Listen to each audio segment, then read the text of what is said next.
Good morning, children. Welcome to English Literature class. Today in this tutorial, we are going to continue the reading of The Merchant of Venice of Act 1, Scene 1. Children, by the end of this video, you will be able to learn the explanation of the lines 157 till 190 and learn the meanings and literary devices used in lines 157 till 190. Children, in last video we have done that Bassanio tells Antonio not to attach any importance to Gratiano's words because he mostly talks nonsense. Antonio then asks Bassanio to tell him which lady he wanted to visit secretly in order to win her love. Bassanio tells him that he has squandered a lot of money by maintaining a rich standard of life. He expresses his gratitude to Antonio for always helping him with money. Antonio assures him that all his wealth and even his life are at his disposal if his plan is honorable. Antonio asks Bassanio to speak out his mind frankly. Okay, children, now we are going to continue the reading of the lines. Antonio, you know me well, and herein spend but time to wind about my love with circumstances. Children, here circumstances means indirect speech. Children, here Antonio tells Bassanio that he knows him well and he is wasting his time by giving all the references before asking for something. Okay, children, now we are going to continue the reading of the next lines. And out of doubt you do me now more wrong in making question of my uttermost than if you had made waste of all I have. Children, underline the words and write down their meanings. Making question of doubting. Uttermost means extreme efforts. Waste of all I have means to lose all my wealth. Children, here Antonio tells that all of this talk means he has doubt about his friendship. He further tells Bassanio that he proves him wrong by doubting about his readiness to help him with all he has. Then do but say to me what I should do, that in your knowledge may by me be done, and I am pressed unto it, therefore speak. Children, pressed unto it means engaged to do it. Antonio further asks Bassanio to tell him what he wants him to do. If he thinks Antonio is capable of it, he will definitely do it. So he urges him to speak out. Okay, children, now we are going to discuss the gist of the lines.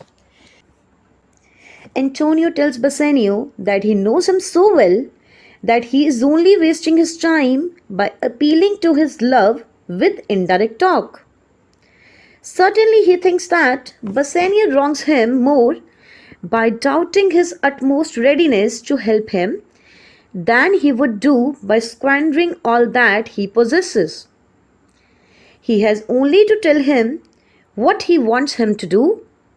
If he knows that he is able to do it, and already he will feel engaged to do it, he tells him to speak out. Okay, children, now we are going to continue the reading of the next lines. In Belmont is a lady richly left, and she is fair and fairer than that word of wondrous virtues. Children, underline the words and write down their meanings. Richly left means who has inherited great wealth. Fairer than that word, better than fair. Children, here Bassanio tells Antonio that there is a girl in Belmont who has inherited much wealth. She is beautiful and has great virtues. Sometimes from her eyes I did receive fair speechless message. Children, speechless means unspoken. Here Bassanio further tells him that sometimes he has received from her eyes silent love messages. Her name is Portia, nothing undervalued, to Cato's daughter and Brutus Portia. Children, nothing undervalued means in no way inferior to. Shakespeare was interested in Roman history and particularly so in the case of all that pertained to Julius Caesar. In his play Julius Caesar, Brutus is the main character. His wife, Portia, is the daughter of famous Roman scholar and orator Cato. Shakespeare's conception of the concept of Portia in Julius Caesar is a high one. Children, here Bassanio explains that her name is Portia and she is no less precious than Cato's daughter Portia, who was the wife of Brutus. Okay, children, I hope all of you have understood this. Now we are going to continue the reading of the next lines. Nor is the wide world ignorant of her wealth, for the four winds blow in from every coast, renowned suitors and her sunny locks. Children, sunny means bright and locks means hair. Here Bassanio tells Antonio that her worth is world famous. Famous and important men have come in from all over the world to try to marry her. Okay, children, now we are going to continue the reading of the next lines. Hang on her temples like a golden fleece, which makes her seat of battlement culture strand, and many Jasons come in quest of her. Children, golden fleece means, and this reference is given in your book, golden fleece, the reference is to a famous legend of ancient Greece. Fleece usually refers to the crop of wool from the back of a sheep or ram.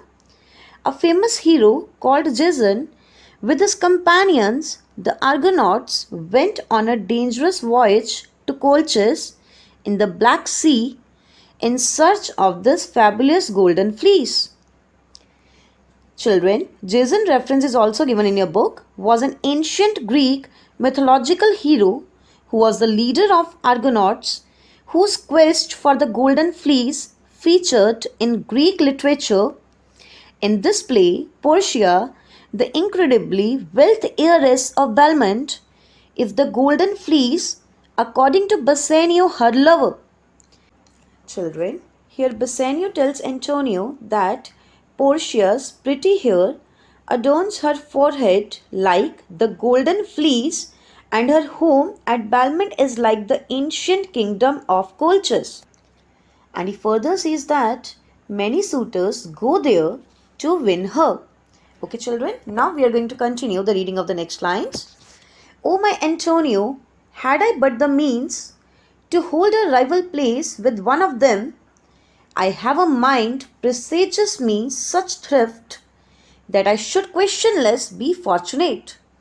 Children, underline the words and write down their meanings. Mind means insight. Presages means promises. Thrift means success. Questionless means surely. And fortunate means winner. Children, here Bassanio tells Antonio that if he had the money to compete with them, his instincts tell him that he would surely be the winner. Okay, children, let's continue the gist of the lines. Bassanio tells Antonio that in Belmont there is a lady who has inherited much riches. She is beautiful, and more than that, she has wonderful personal qualities. At times, he has received from her eyes lovely and silent messages. Her name is Portia, and she is no less wonderful than was the daughter of Cato, who was the wife of Brutus. Indeed, her merit is known throughout the wide world, for famous suitors are windborne towards her from every land. Her bright hair overhangs her forehead like the golden fleece of story, so that her home at Belmont has become like the ancient kingdom of Colchis, and many a Jason comes there to attempt to win her. He tells Antonio if he had the money to compete with them, his feelings tell him that he would surely be the winner. Okay, children, I hope all of you have understood this. Now we are going to continue the reading of the next lines. Antonio, thou knowest that all my fortunes are at sea. Neither have I money nor commodity to raise a present sum. Children, fortunes means money, commodity means goods, present sum means money that is required now. Children, here Antonio tells Bassanio that Antonio's money is invested in his ships at sea. He tells that he has neither cash nor anything on which money could be raised. Therefore, go forth, try what my credit can in Venice do, that shall be dragged even to the uttermost, to furnish thee to Belmont to fair Portia. Children, ragged means strained or distressed.